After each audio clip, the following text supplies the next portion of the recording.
Olá, eu sou a professora Mônica e na nossa aula de hoje a gente vai continuar aqui o nosso assunto sobre os óxidos e hoje nós vamos falar sobre a nomenclatura das funções inorgânicas. Nessa aula de hoje, além dos óxidos, a gente vai falar também da nomenclatura dos ácidos, das bases e dos sais, né? Que na aula passada a gente falou sobre óxidos, né? Então, na sequência, a gente vai falar também sobre as outras nomenclaturas.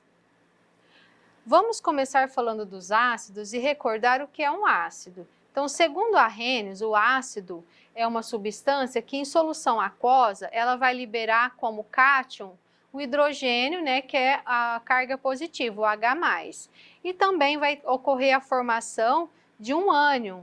Esse ânion, ele vai ter como carga elétrica a quantidade de hidrogênios que foi liberadas quando ocorreu a ionização desse ácido na água. Só para a gente recordar. Como que a gente faz a nomenclatura de um ácido, né? A gente vai usar uma forma de fazer essa nomenclatura, existem outras formas, mas a gente vai usar essa tabela de ânions. Essa tabela de ânions, ela está dividida em ânions monovalentes, que seriam aqueles que têm uma carga elétrica, né, negativa, que seria um elétron que ele vai receber. Os ânions bivalentes, quando a carga é 2, negativo. O trivalente, quando é 3. O tetravalente, quando é 4, a carga negativa. E aqui a gente também tem uma tabela de conversão da nomenclatura de um ânion para um ácido. E a gente pode usar também essa nomenclatura do sentido oposto, né? Quando eu tenho o nome de um ácido e eu quero transformar em um sal. Então, aqui nós temos como exemplo o H2SO4. Você pode observar que todo ácido ele sempre vai começar com um hidrogênio, que seria o primeiro elemento da fórmula. Então, essa é uma característica do ácido também. O que acontece quando esse ácido entra em contato com a água? Ele vai se ionizar, né? E ele vai liberar o hidrogênio. A quantidade de hidrogênios que ele vai liberar, que no caso aqui é o 2, vai ser a carga que nós vamos ter elétrica aqui no ânion formado. Esse ânion significa que ele recebeu 2 elétrons, então ele se tornou negativo. Para fazer a nomenclatura, como a carga dele é 2 menos, isso significa que ele é bivalente, né? A carga 2 é bi. Então, nós vamos procurar aqui na tabela dos ânions bivalentes, esse ânion aqui, que é o SO4 com a carga menos 2. Então, a gente achou ele aqui, e o nome dele é o sulfato. Essa terminação ato, que é a característica do nome, nós vamos procurar nessa outra tabela aqui. Então, olhando na outra tabela, essa terminação ato do ânion corresponde à terminação ico para um ácido. Então, a gente vai substituir esse finalzinho aqui, esse prefixo ato, pelo ico. E a nomenclatura, né, vai ficar sulfúrico. Então, a gente tira o ato e coloca o ico. O nome do ácido, então, fica ácido sulfúrico. Um outro exemplo de nomenclatura de ácido seria esse aqui, HNO2. Ele, em ação com a água, ele vai formar aqui, ele vai liberar o hidrogênio, que é o H+, e vai ocorrer a formação do ânion, que é o NO2 menos 1. Essa carga menos 1 é monovalente. Aí, para fazer a nomenclatura desse ácido, a gente procura esse ânion aqui na tabela dos monovalentes, nós achamos aqui, é o nitrito. Esse nitrito, a gente olha o final do nome ito aqui no ânion, que corresponde ao final oso para o ácido. Então, a nomenclatura fica ácido nitroso, porque o finalzinho do ito você substitui pelo oso. Então, é bem simples para fazer a nomenclatura de um ácido usando essa tabela. Aqui nós temos os ácidos que não contêm oxigênio na sua fórmula, eles são chamados hidrácidos. E a nomenclatura desse tipo de ácido é bem mais simples. Basta você colocar o finalzinho hídrico no nome do átomo. Então, a regra seria, o começo da palavra você coloca ácido, mais o nome do átomo, mais o finalzinho hídrico. Então, fica, por exemplo, HCl, que é o cloro, né? Então, fica ácido clorídrico, adiciona o hídrico. O HBr, esse elemento é o bromo. Então, fica ácido bromídrico. HI, que esse elemento é o iodo, então fica ácido iodídrico. Nesse exemplo, H2S, esse aqui é o enxofre, o nome do enxofre fica um pouco diferente, é o ácido sulfídrico. E aqui no HF, que é o ácido, que é o flúor, fica o ácido fluorídrico. Então, basta acrescentar o prefixo hídrico.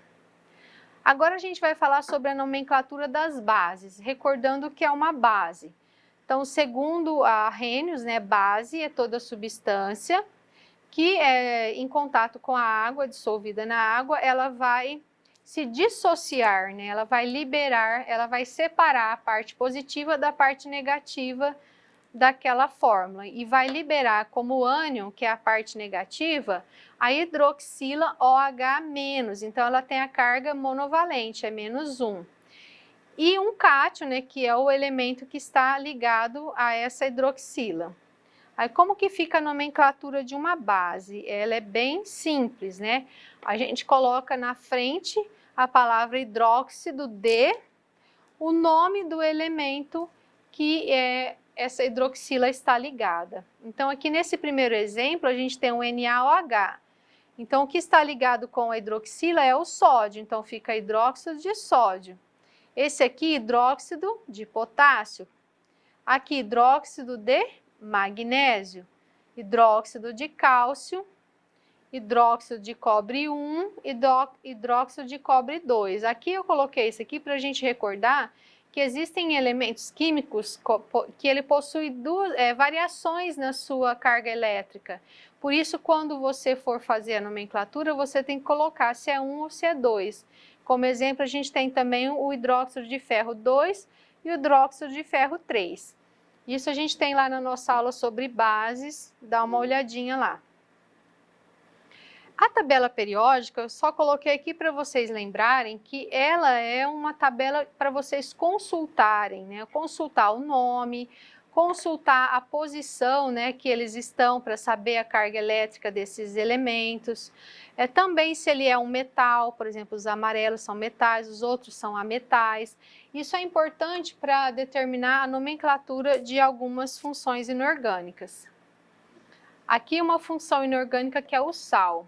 Então, o sal, ele é toda substância que em solução aquosa, ele sofre a dissociação, ele também se separa, né, a parte positiva da parte negativa da fórmula, liberando como pelo menos um cátion, que é diferente de H+, e um ânion, que é diferente de OH-. O que significa isso? Que quando a gente tem um sal, a gente não tem hidrogênio no começo da fórmula e também não tem um OH no final, que é uma característica de base. O sal não tem isso. E aí ele vai separar a carga positiva, que é o cátion, da parte negativa, que é o ânion. E a nomenclatura do sal, a gente vai usar o ânion na mesma tabela que nós usamos para dar a nomenclatura dos ácidos. Então, aqui nós temos alguns exemplos de ácidos que já estão dissociados aqui no caso. Aqui a gente tem o HCl, que é um ácido, que aí ele vai dar origem a um sal. Então, aqui o ânion dele é o cloro, ele tem a carga -1. Aqui o cloro, o nome dele é o cloreto, porque o final hídrico aqui na tabela corresponde ao final eto para um sal. Então, aqui nessa nomenclatura, nós temos o cloreto mais o elemento que ele vai se ligar, que seria o sódio, então cloreto de sódio. No segundo exemplo, o H2SO4, que é o ácido sulfúrico. O finalzinho aqui é ico, sulfúrico aqui, ele vai corresponder ao ato da terminação do ânion. Então, substitui o sulfúrico por sulfato, e aí o elemento que for ligado a ele a gente coloca depois, sulfato de cálcio. No terceiro exemplo, HNO2, que é o ácido nitroso. Então, o final oso corresponde ao final ito para um sal. Então, substitui o oso pelo ito, fica nitrito. Ligado ao alumínio, fica nitrito de alumínio. Então, é só consultar a tabela e fazer a conversão, não é difícil. Aqui a gente tem a tabela de cátions, porque quando a gente tem a fórmula de um sal, né, que não está o ácido presente, a gente já tem o sal, como eu faço para fazer a nomenclatura dele? Ele precisa fazer a dissociação, né, separar a parte positiva da negativa, então fica cálcio mais SO4. Para a gente determinar qual vai ser a carga desse ânion aqui, a gente tem que saber qual é a carga do cátion. Por isso, é importante consultar essa tabela. Por essa tabela, eu consigo saber qual a carga elétrica do cálcio. Ó, ele é bivalente. Então, eu sei que a quantidade de elétrons que ele libera, o outro vai receber. Agora, eu posso procurar esse SO4 com a carga -2 na tabela aqui de ânions. Então, procurando aqui, eu achei aqui, ó, ele é um sulfato, e aí eu vou fazer a nomenclatura dele. Então, seria aqui, né, a tabela de ânions, o ânion SO4, né, só para ficar mais visível, a gente acabou de olhar, e o nome dele seria sulfato de o elemento que ele está ligado, que é o cálcio. Então, não é difícil. Aqui nós temos um outro exemplo, onde o sal já está dissociado, então é mais fácil, você só olha aqui, ó, o ânion lá na tabela, que é o NO3 monovalente, você vai achar lá que é o nitrato de lítio, porque ele se ligou ao lítio. Aqui a gente tem o SO4 com a carga -2, que é bivalente, procura lá na tabela, vai ser o sulfato de potássio, que ele está ligado com o potássio. Aqui o PO4 com a carga -3, ele é trivalente. Se você procurar, ele vai ser o fosfato de sódio. E assim a gente faz a nomenclatura do sal. Agora vamos falar sobre os óxidos, a nomenclatura dos óxidos. Recordando o que é um óxido. Ele é uma substância formada por 2 elementos somente, sendo que um deles é obrigatoriamente o oxigênio. E esse oxigênio, ele vai ter a carga do ânion, ele é o ânion, né, dessa fórmula, ele vai ter a carga -2. E ele vai se ligar com outro elemento. E aí a gente tem uma situação, quando o oxigênio, ele se liga, esse outro elemento que ele se liga, ele é um ametal, ele é um óxido molecular, e a nomenclatura dele é diferente. Quando ele se liga com um átomo que é um metal, né, a nomenclatura é diferente, então a gente precisa consultar a tabela periódica para saber se esse elemento que o oxigênio está se ligando, ele é um ametal ou se ele é um metal, e a gente aí para fazer a nomenclatura corretamente. Como fica então a nomenclatura dos óxidos moleculares? Então eles são formados por oxigênios que se ligam a metais, então a nomenclatura fica a quantidade de oxigênios que a gente tem na fórmula, o prefixo dessa quantidade, que é mono, di ou tri, mais a palavra óxido, seguida do prefixo que vai indicar a quantidade do elemento com o qual esse oxigênio se ligou.